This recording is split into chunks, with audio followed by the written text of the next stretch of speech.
নমস্কার।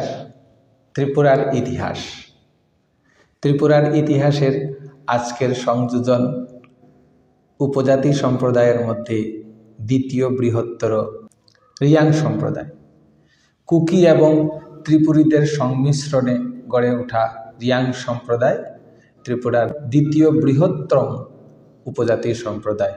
1991-এর সেন্সাস অনুসারে 84,003 জন। নৃতত্ত্ববিদদের ধারণা রিয়াঙ্গন পূর্বে লুসাই প্রদেশের অন্তর্গত মায়ানি থলং অঞ্চলে বসবাস করত। মায়ানি থলং পরবর্তীকালে তাদের মধ্যে অন্তর্বিপ্লব বা গৃহযুদ্ধ শুরু হয় এবং রিয়াংরা ত্রিপুরার দক্ষিণ সীমান্তে বর্তমান অমরপুর ও বাংলাদেশের পার্বত্য চট্টগ্রামে বসতি স্থাপন করে। ইতিহাসে এমন অনেক নজির রয়েছে গৃহযুদ্ধের কারণে এক জাতি এক স্থান থেকে অন্য স্থানে স্থানান্তরিত হয়।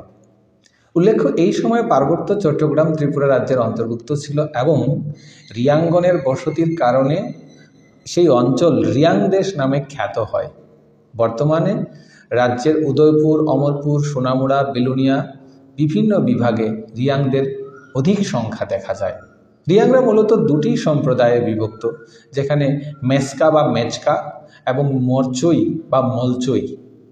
মেসকা বা মেচকা সম্প্রদায়ের 7টি দফা, যেমন তুইমুইয়া ফাফ, মেচকা, চরকি, মাসা বা মুসা, রাইচাক বা রাইকচাক, তকমায়াক বা তংমা, ইয়াকচ,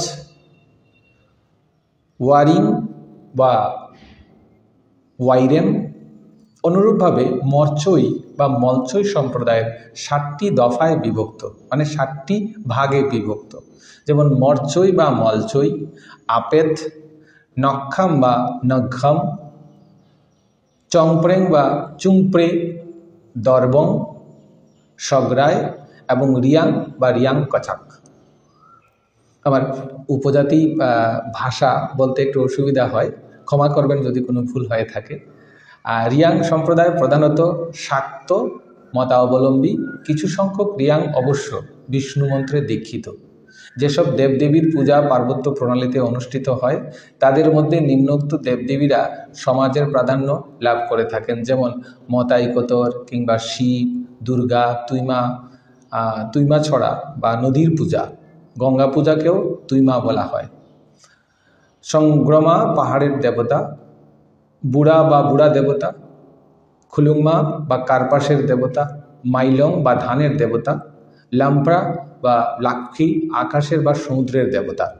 তাহলে এই প্রাকৃতিক পূজার যে ধরন সিন্ধু সভ্যতা থেকে চলে এসছে সেটা আমাদের ত্রিপুরা রাজ্যের রিয়াং সম্প্রদায়ের মধ্যে দেখা যায়। রিয়াংরা সমবেতভাবে পূজার অনুষ্ঠান করে। পুজো উপলক্ষে প্রধান প্রধান সর্দারগণ বৈঠকে বসে। এরূপ বৈঠকে সর্বপ্রকার বিবাদের মীমাংসা, অপরাধের বিচার, অর্থাৎ গ্রামের মধ্যে যতগুলি সমস্যা হয় তার মীমাংসা কিন্তু সেই বৈঠকের মাধ্যমেই হয়ে থাকে। বিচারে অর্থদণ্ড হলেও সেই অর্থ জাতীয় ভাণ্ডারে জমা পড়ে। পূজা অনুষ্ঠানের পর উদ্ধৃত হলেও জাতীয় ভাণ্ডারে তা সঞ্চিত থাকে। এই অর্থের কিয়দংশ কতর দফায় লুকে পায় এবং অবশিষ্ট অর্থ সার্বজনীন কার্যে ব্যবহৃত হয়। এইরূপ সম্মিলিত পূজায় রাজনীতি, ধর্মনীতি ও সমাজনীতির উদ্দেশ্যে সাধিত হয়।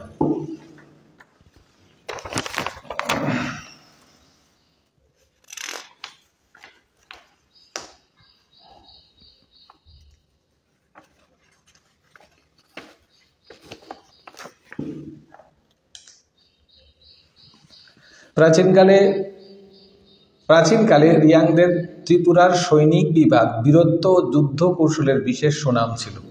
জাপানে যেমন বিভিন্ন উপজাতি সম্প্রদায়ের যুদ্ধে সামুরাই হিসাবে যথেষ্ট সুনাম ছিল, রিয়াং সম্প্রদায়েরও এমন বীরত্ব ছিল, যেটা আমরা রিয়াং বিদ্রোহের প্রেক্ষিতে আমরা জানতে পারি। কথিত আছে মহারাজ ধন্যমাণিকের শাসনকালে রিয়াং রায়কাচাক ও রায়কছম সেনাপতিদ্বয়ের দুর্দণ্ড প্রতাপে রাজ্যের গৌরব বৃদ্ধি পেয়েছিল।